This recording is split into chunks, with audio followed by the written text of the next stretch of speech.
What's up, guys? This is Patty, and just like everyone else, I gotta do at least one DLC day drop gameplay of the new map using the new weapon. So this is Grind, and I'm using the Peacekeeper. Already have it in my first Prestige. I think I got it to max on this game, and I fucked with the setup I was using for a couple of games and then Prestiged it. But yeah, so the new DLC dropped. There's Hydro, Mirage, there's a list here, here it is. Hydro, Mirage, Downhill, Grind. You got Derise for you zombie people, and then bonus Peacekeeper.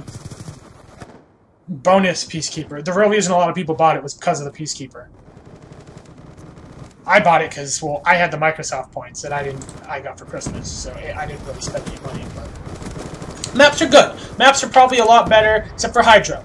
Maps are a lot better than a lot of the stock maps in this game. The reason I hate Hydro is because I was never a fan of maps that have random events on them that make a bunch of noise. The rocket from launch, the train from WMD, train and the rocket can go suck a dick.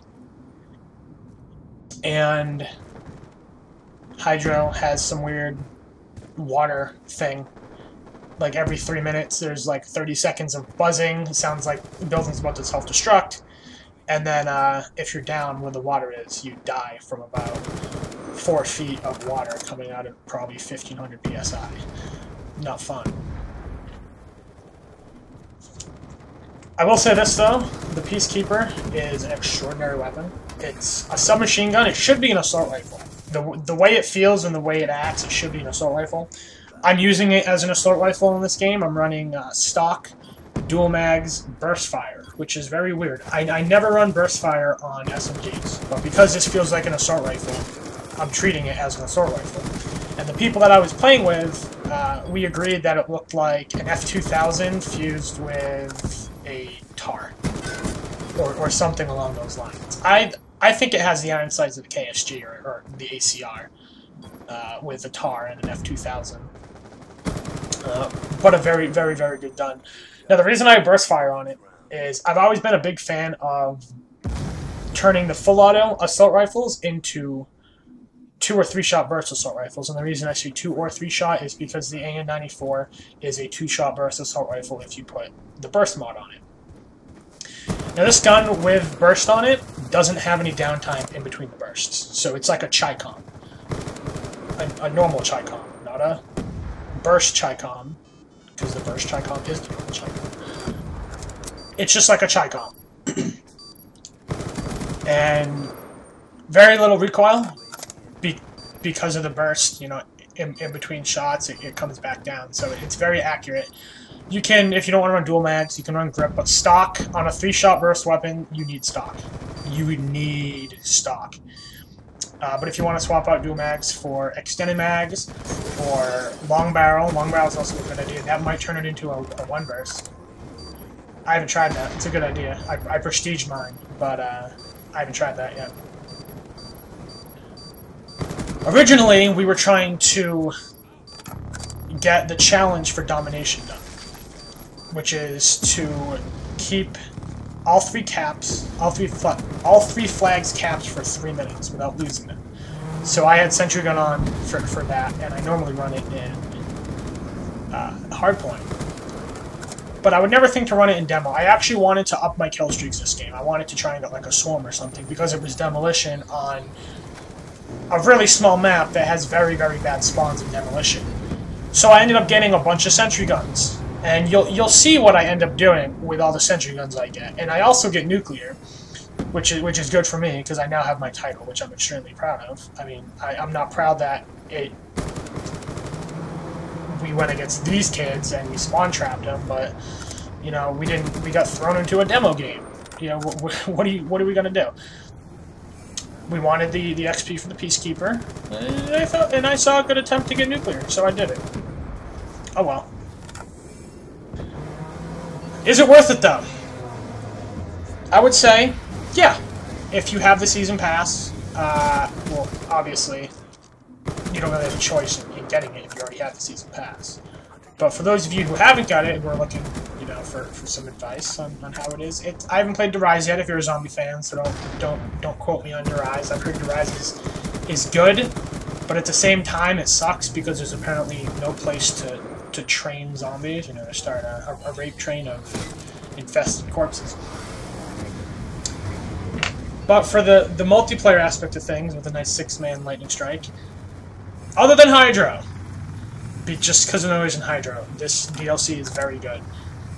The snowy map. We do have a snowy map, which is downhill, and it's out in the Alps, I believe. I think it's based out in the Alps. And if you were to go into a game on that map and look at the map from the start menu, you know, so you spawn in, you press start, it'll give you the map. It looks just like Summit. If you remember what Summit looked like, it looks similar to Summit. I don't want to say just like Summit because, well, okay, I'll say it looks just like Summit. It even has the Summit feel because it's a ski resort. I feel like that map is going to be one of the best objective play maps. I almost changed what I was going to say in the middle of that. But it's going to be one of the best objective play maps. And the reason I say this is, as of now, we've really only played Domination on it. But the map is made very well. There are some spawn issues, obviously, but there's a lot of flanking routes. You can get in through the entire back of that map. And the nice thing about Domination is the B flag is directly in the middle. There's very, very, very little cover on B. So you're like, people are just sacrificing themselves to get on that flag. And you know, that's what you have to do. I've read through that map a couple times during Domination because that's all we've gotten on it. And it feels like a very, very well-made map for like search and destroy, or not, yeah, search, and CTF. Hardpoint, we'll have to see. Same with HQ. I guess it depends on where the spots actually are in those. Same with this map. This is also another very, very good map. It's small. You can't get onto all the ramps and stuff, which is kind of shitty. And you now see what I did with my sentry guns. Made a giant sentry gun wall. And got nuclear with a giant sentry gun wall. And there is my nuclear. Nice timing, Patty. I got super excited when I got my nuclear. I wasn't going for a nuclear when I first got into this game. I wasn't attempting to get a nuclear actually while I was alive. I just kind of happened. But other than that, I like mudkips. But in all seriousness, if you need a reason to come back and play, kind of like I did, picking up the DLC is definitely a good thing. If not, just get the new weapon. The new weapon is, like I said, amazing. Try out whatever combinations you want on it. I've only seen one target finder so far. It's horrible with the target finder. It actually moves. I don't know if they did something with target finders. Maybe they took off a lot of the recoil. Hopefully they did, but it bounces so much when I picked up that target finder. I've had luck with my stock dual mags, 3-shot burst. I've had luck with silencer, dual mag, grip. I've also had luck with stock, grip, extended mags, or dual mags. Silencer's okay. It feels like a Thompson from World at War with a silencer on it. It's good if you're trying to be stealthy, if you're trying to go for like high kill streaks, or you're kind of floating in like an objective game type, and you need a silencer, you want to stay off the radar. But if you don't need the silencer, I wouldn't really suggest it. Really, really wouldn't. Iron sights, and with the red dots and stuff, I haven't tried like MMS or anything on this, but the iron sights in this gun are also amazing, so don't be going wasting attachments on that. Anyways, I hope you guys enjoyed. I'm Patty. Later.